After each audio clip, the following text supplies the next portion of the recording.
Excusez-moi, est-ce que vous auriez l'heure?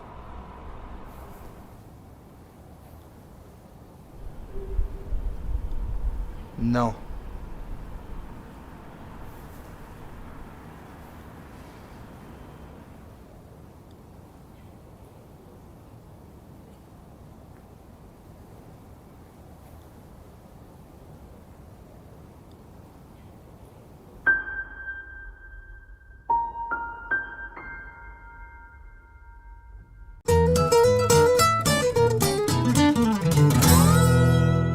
Bonjour à tous et bienvenue dans Fox DVD. Aujourd'hui, on va parler de courts-métrages et pas le genre de courts-métrages arty qui en font des caisses pour pas grand-chose comme celui que vous venez de voir, des vrais bons courts-métrages. Parce que j'aime bien les courts-métrages. Alors, je ne suis pas aussi éclairé qu'un amateur avisé, j'ai assez rarement l'occasion d'aller au festival de Clermont-Ferrand et, à vrai dire, je ne suis même pas forcément très curieux. Mais quand un court-métrage me tape dans l'œil, quand je me dis « Ah, il est vraiment bien ce court-métrage », que ce soit sur internet, dans un festival ou autre, eh bien je le mets de côté pour un futur DVD.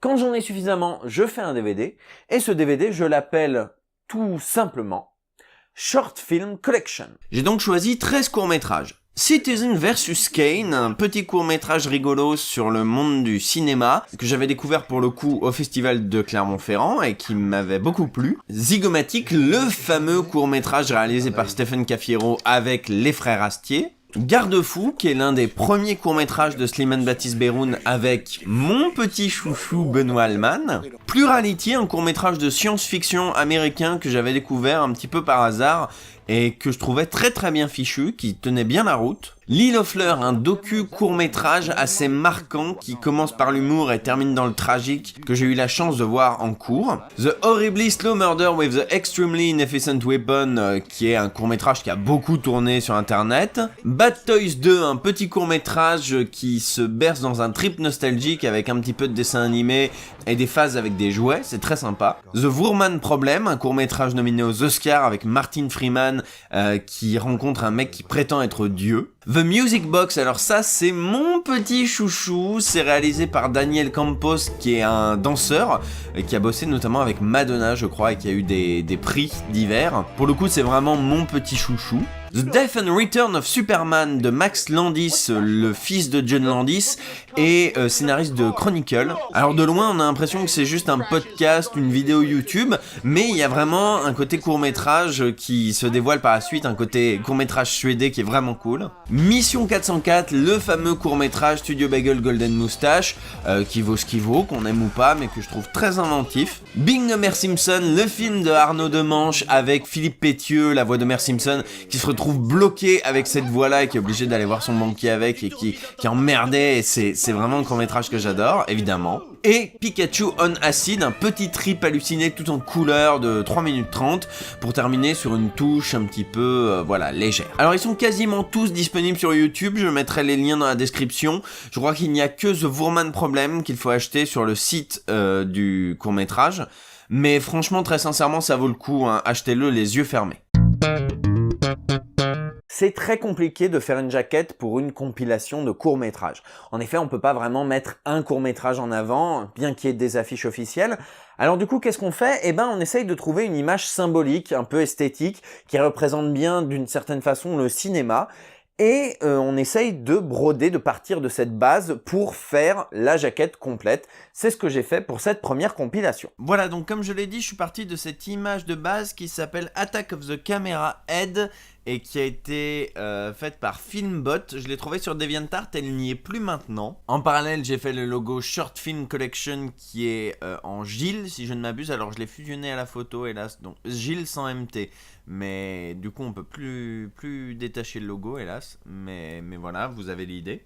J'ai remis la photo, la tête à l'envers pour la tranche et j'ai réutilisé la même police pour faire le logo de la tranche. Donc oui, c'est bien du Gilles. Oui, c'est bien du Gilles. Et alors pour l'arrière, j'ai essayé de mettre le plus de courts-métrages différents en avant, mais j'avais pas la place pour mettre 13 images, donc j'en ai mis que 8. Le Pikachu de Pikachu on Acid, notre cher Max Landis sur fond blanc, qui est fusionné avec le style produit. Je sais plus les termes techniquement. Enfin voilà, il y a un système de... Et voilà, je trouve plus le terme. Mais du coup, voilà l'image de base. Et voilà ce que ça donne en produit. Quand vous avez des trucs sur fond blanc, essayez ce genre de trucs, c'est plutôt cool, ça peut donner des bons résultats. Et ça évite de faire un détourage qui risque un petit peu d'être dégueulasse si vous maîtrisez pas totalement le délire. Donc quand vous avez un truc sur fond blanc, préférez les modes de fusion au détourage. Et en parallèle, il y a donc 6 captures d'écran, 3 de court-métrage en 16:9 et 3 de court-métrage en cinémascope. Les mentions légales sont toujours les mêmes, le tableau est toujours le même, alors il est plus haut parce que je voulais mettre tous les courts-métrages, tous les titres des courts-métrages.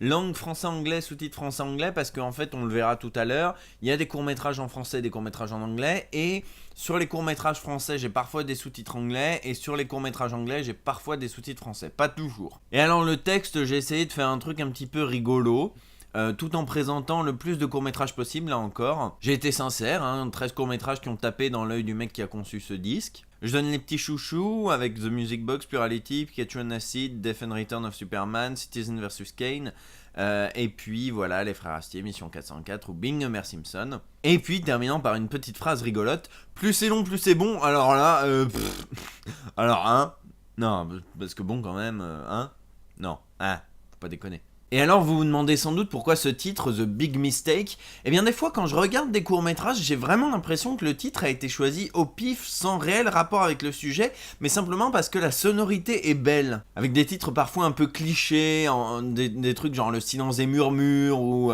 Tel est prix qu'il croyait prendre, et puis en VO des trucs comme Days of Life, ou encore The Buttercup, alors que voilà, va même pas y avoir de beurrier dans le court-métrage. Donc j'ai essayé de trouver un titre anglais un peu cliché et avec une sonorité jolie, et du coup c'était The Big Mistake, voilà. Mais ça n'a rien à voir avec le contenu, effectivement. Pour ce DVD, je me suis fait un petit plaisir, mon petit péché mignon.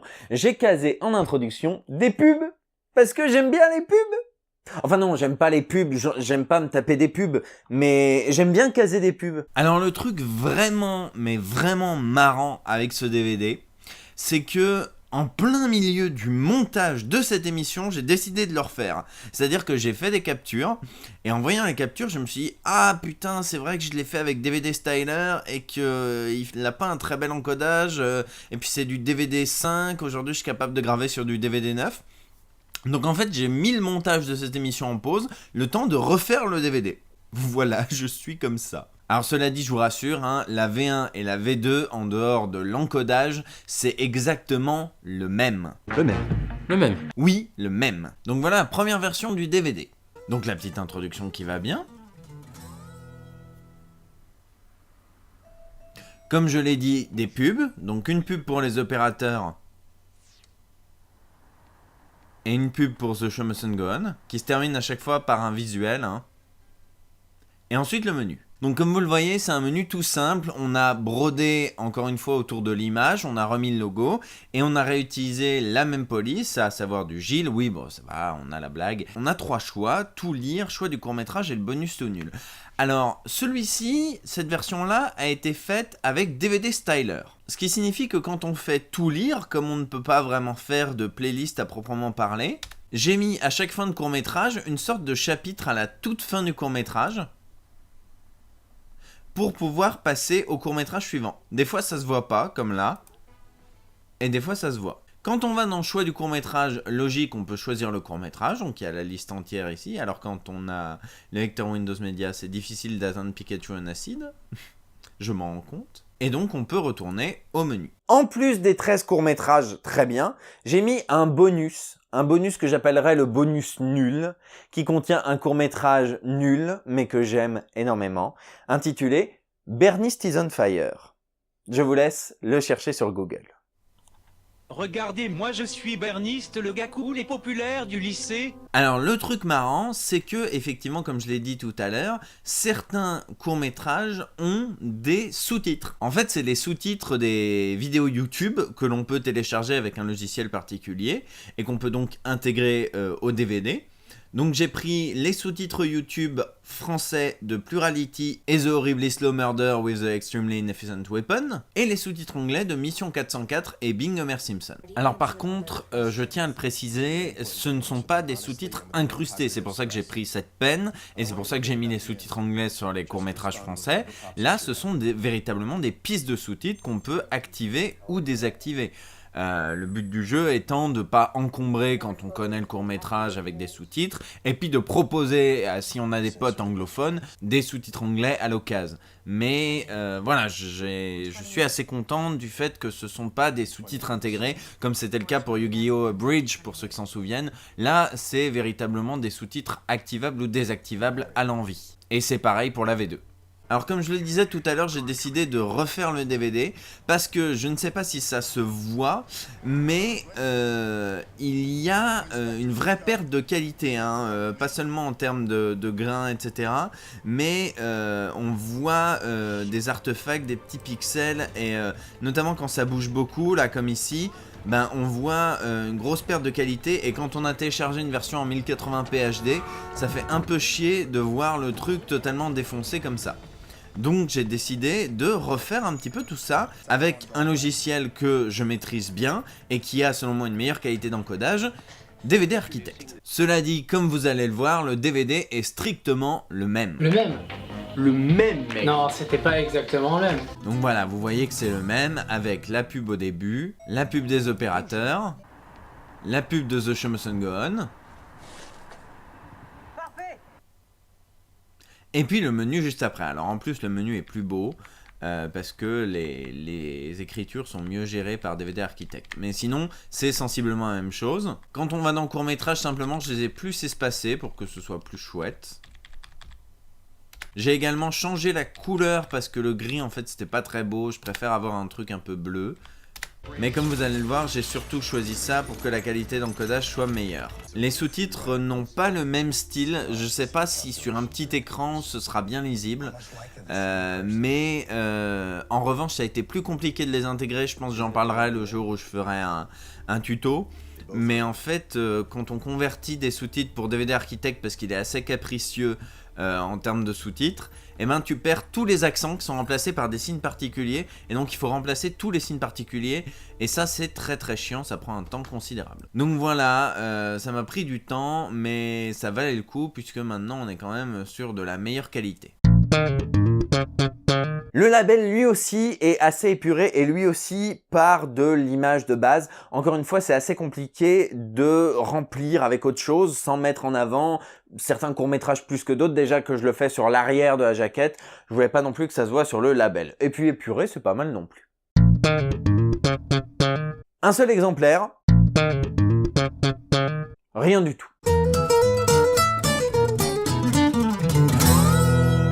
Voilà, c'est tout pour aujourd'hui. La prochaine fois, nous parlerons d'une autre web-série French Nerd, Les Opérateurs. À la prochaine.